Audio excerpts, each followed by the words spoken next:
সালামু আলাইকুম রহমতুল্লাহ। গতকালকে একটা পোস্ট করছিলাম ফেসবুকে যে হচ্ছে সরকারকে লারা দিলেই সরকার পড়ে যাবে, এরকম যারা মনে করেন তাদেরকে বলবো আপনারা ডোজ কমায় নেবেন।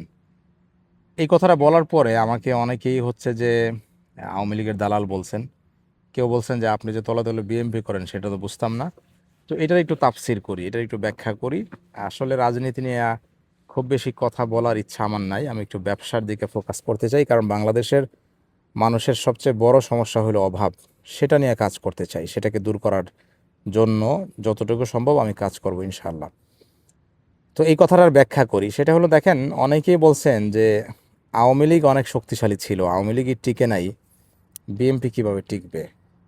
এই কথাটা অনেকেই বলেন এবং আমার কাছে মনে হয় এই কথাটা অপ্রাসঙ্গিক। কেন অপ্রাসঙ্গিক দেখেন, 2024 সালের আগস্টের 5 তারিখ, যেটাকে আমরা 36শে জুলাই বলি, হাসিনার পতনটা হয়েছিল জনগণের মনের ইচ্ছা মতো। যদিও সেটার পেছনে কোন দিকের ইশারা ছিল বা কি আছে, অনেক গুজব আছে, অনেক কনস্পিরেসি থিওরি আছে, সেই আলাপে যাচ্ছি না, বাট ফলাফল হইল ওইটা জনগণের মন মতো হয়েছে, জনগণ এটাকে পছন্দ করছে। But there is a big but, হাসিনার পরে যে সরকারটা আসছে ডক্টর ইউনূসের, এটা বাংলাদেশের ইতিহাসে সবচেয়ে দুর্বলতম সরকার, আবার সবচেয়ে বেশি জনসমর্থিত সরকার। কথা বুঝেন, এই সরকারটা আসার পরেও দেখা গেল জনগণের মন মতো এই সরকার কাজ করে নাই। এই সরকারের যারা উপদেষ্টা হয়েছেন তাদেরকে নিয়ে অনেক বিতর্ক ছিল, বিশেষ করে মোস্তফা সরোয়ার ফারুকী, তারপরে আসিফ নজরুল, বেশ কিছু ক্যারেক্টার জনমনের বিরুদ্ধে যায়ও তারা টিকে গেছে। তাহলে আমার প্রশ্ন হইল, যেই সরকারের কোনো গুন্ডা বাহিনী ছিল না, যেই সরকারের কোনো হচ্ছে আপনার সরকার চালানোর অভিজ্ঞতা ছিল না, সেই সরকারটা প্রায় 1.5 বছর এর বেশি সময় জনগণের বিরুদ্ধে যায় অনেক কিছু করে গেল। আপনারা তো কিছু করতে পারলেন না। আপনারা এত শক্তিশালী হাসিনার সাথে পারলেন, তাহলে আপনারা ইউনূস সরকারের সাথে পারলেন না কেন? ইউনূস সরকার আপনারা এই নারীবাদী আইন পাশ করলো, ট্রান্সজেন্ডারদেরকে সুবিধা দিল, পুরস্কার দিল, অনেক কিছুই করলো যেটা আপনাদের পছন্দ ছিল না, বাট সে কিভাবে করে গেল।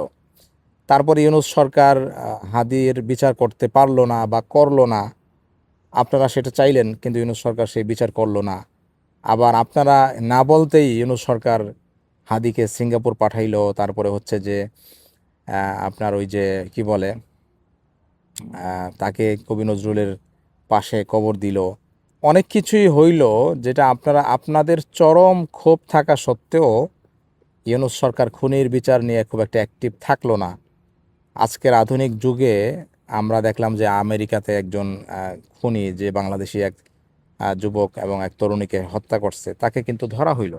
আর বাংলাদেশের এত আইটি এক্সপার্ট, সরকারি অনেক কিছু আছে, মোবাইল ছাড়া যে কোনো খুন, আজকের দিনের যে কোনো খুন যে করে সে অবশ্যই মোবাইলে তার সম্পৃক্ততা থাকে। তো এই লোকটাকে ইউনূস সরকার ধরলো না। আর যদি ইউনূস সরকার ওই লোকটাকে না ধরতে পারতো, ইউনূস সরকার তো 1 সপ্তাহের মাথায় মানে পদত্যাগ করতে পারতো, এবং সে চাইলে আমেরিকাতে যায়া পদত্যাগপত্র পাঠাইতে পারতো যে বাংলাদেশের হচ্ছে যে মিলিটারি, বাংলাদেশের এনএসআই, ডিজিএফআই, তারা আমাকে সাহায্য করতেছে না হাদির হত্যার বিচারের ব্যাপারে। ইউনূস সরকার কিন্তু এটা বলতে পারতো, বা সেটা এটা বলে সে পদত্যাগ করতে পারতো, বা সে সেটা করে নাই। সে ক্ষমতার শেষ মুহূর্ত পর্যন্ত ক্ষমতায় থেকে গেছে, এবং 1 বছরের জন্য তার নিজের জন্য এসএসএফ এর নিরাপত্তা সে পাশ করে নিছে, যেটা বাংলাদেশের কোনো ক্ষমতাসীন সরকার ক্ষমতা থেকে যাওয়ার পরে সরকার প্রধান এই সুবিধাটা নেন নাই। তো যাই হোক, ইউনূস সরকারের পরে ক্ষমতায় আসছে হচ্ছে তারেক রহমানের সরকার, যিনি বলা চলে আগেও প্রধানমন্ত্রী ছিলেন। আগে বেগম জিয়া, খালেদা জিয়া যখন ছিলেন 2001 থেকে 2008, তখন সরকারের গুরুত্বপূর্ণ সব সিদ্ধান্ত তারেক রহমানই নিতেন ভিতর থেকে। তিনি তখন ছিলেন ওলি আহাদ, যেটাকে আরবিতে বলে, বা যেটাকে বাংলায় বললে ক্রাউন প্রিন্স বলা যেতে পারে, মানে ইংরেজিতে বললে একজন ক্রাউন প্রিন্স কিন্তু সব কিছুর সিদ্ধান্তই নেয় মোটামুটি, ছায়া সরকার বলা যেতে পারে। এবং ওনার বাবা ছিলেন একজন সাবেক প্রেসিডেন্ট এবং বাংলাদেশের জনপ্রিয় প্রেসিডেন্ট। বাবা মা উভয়ের তরবিয়তে কিন্তু তিনি রাষ্ট্র পরিচালনাটা শিখছেন, রপ্ত করছেন। সো তিনি খুব ভালো করেই জানেন একটা রাষ্ট্র কিভাবে ফাংশন করে, কিভাবে চালাইতে হয়। তো তিনি ইউনূসের থেকে কয়েক হাজার গুণ বেশি শক্তিশালী। সো আপনারা ইউনূসকে ফালাইতে পারেন নাই। ইউনূস আপনাদের পছন্দের বাইরে যায় অনেক কিছু করে গেছে, সেটাতে আপনারা কিচ্ছু করতে পারেন নাই। আর আপনারা ভাবতেছেন যে এই সরকারটাকে আপনারা ধাক্কা দিলেই পড়ে যাবে। এটা এক ধরনের ডোপামিন যেটা আপনাদেরকে ফ্রান্স থেকে দেওয়া হইতেছে, এবং আপনাদেরকে বাস্তবতাগুলো কেউ বলতেছে না, কারণ আপনারা হলেন আফিমখোর জাতি। আপনাদেরকে বাস্তবতা নিয়ে যদি কেউ কথা বলে, আপনারা তাকে ভারতের দালাল বলেন, আওয়ামী লীগের দালাল বলেন, অনেক সময় জামাতের দালাল বলেন, অনেক সময় চরমনাইয়ের দালাল বলেন। আর বাস্তবতাটা আপনারা ফেস করতে চান না। আপনারা অলওয়েজ নেশার মধ্যে থাকতে চান যে হ্যাঁ আমরা এটা করব সেটা করব। আমি দেখলাম প্রথম আলোর সামনে যায় মানুষকে মিছিল করতে বলতেছে, আর ফ্রান্স থেকে বলতেছে যে আপনারা ওইখানে যান, আপনাদেরকে গরু কাইটা খাওয়াবো। অথচ যেই লোকগুলি ওই প্রথম আলো মামলায় অপরাধী, সেই লোকগুলিরে নিয়ে কি ফ্রান্স থেকে একদিনও ওহি আসছে যে এই লোকগুলিকে ছাড়া হয় না কেন? বিক্রমপুরীকে তো প্রথম আলোর মামলায় ধরা হয়েছে, আইনুল হক কাসেমি তাদেরকে প্রথম আলোর মামলায় ধরা হয়েছে। তারপরে যে সাইদুল হক, যার কথা আমি বলছিলাম, আলহামদুলিল্লাহ তার জামিন হয়েছে, সে নিরাপদে ফিরছে।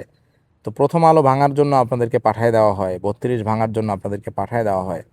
বাট এরপরে আপনাদের সাথে কি হয় এটা নিয়ে তো ফ্রান্স থেকে কোনো ওহি আসে না।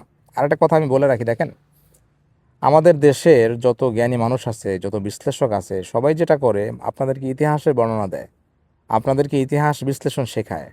কিন্তু ইতিহাস থেকে শিক্ষা নিয়ে আজকের দিনে আপনাদের কি করা উচিত সেটা কিন্তু আপনাদেরকে কেউ বলে না। আর আমি যতটুকু রাজনৈতিক আলোচনা করি, আমি কিন্তু আজকের দিনের প্রেক্ষাপট নিয়েই আলোচনা করি যে আজকের দিনে আপনাদের কি করা উচিত।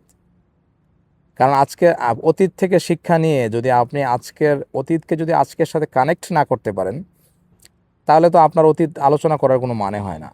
শুধুমাত্র কিচ্ছা কাহিনী হিসেবে অতীত শুনবেন, শুনতে পারেন, বাট ওই সময়টা আপনার জন্য আমি মনে করি ওয়েস্টেজ হবে, সময় নষ্ট করা হবে। তো আপনাদেরকে যারা হচ্ছে যে বিভিন্নভাবে আপনাদেরকে ডোজ দেয়, ডোপামিন ডোজ দেয় যে হ্যাঁ আমরা হ্যান কারেঙ্গে ত্যান কারেঙ্গে, এটা আসলে বাস্তবসম্মত না। আর আমি জামাতের বিষয়ে আগে নেগেটিভ উৎপাদন করতাম, ভোটের আগে জামাতকে আমি সমর্থন করছি, আপনাদেরকেও বলছি। বাট এখানে কিছু কথা আছে, আমি কিন্তু কখনোই বলি নাই জামাত মহা বিজয় অর্জন করবে।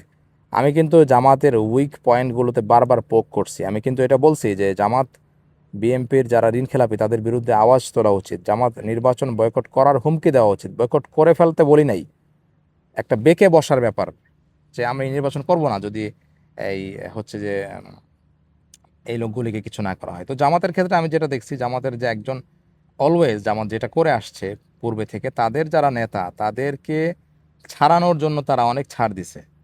জামাতের একজন নেতা এটিএম আজহার নাকি, যার ফাঁসির রায় হয়ে গেছিল, তাকে ছাড়ানোর বিনিময়ে হয়তোবা জামাত এই যে নির্বাচনে যে আপোষ করা, যে নির্বাচনের ফলাফল সরকার থেকে যাই দেওয়া হয় আমরা সেটার বিরুদ্ধে কোনো প্রতিবাদ করব না, হয়তোবা জামাত এমন কিছু একটা করে নিছে।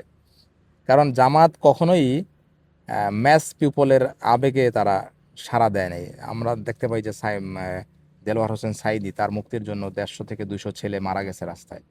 বাট নির্বাচনের প্রতিবাদে জামাত কিন্তু কোনো রিস্ক নেয় নাই। জানি না তারা কি চুক্তি করছে। সো আপনারা যারা জামাতের মাধ্যমে, জামাতের কান্দে সোয়ার হয়ে মনে করবেন, করতেছেন যে বাংলাদেশটা ইউরোপ হয়ে যাবে, এইটা আসলে আপনাদের ওই ডোজেরই একটা অংশ, এটা একটা ডোপামিন হিট আপনাদের।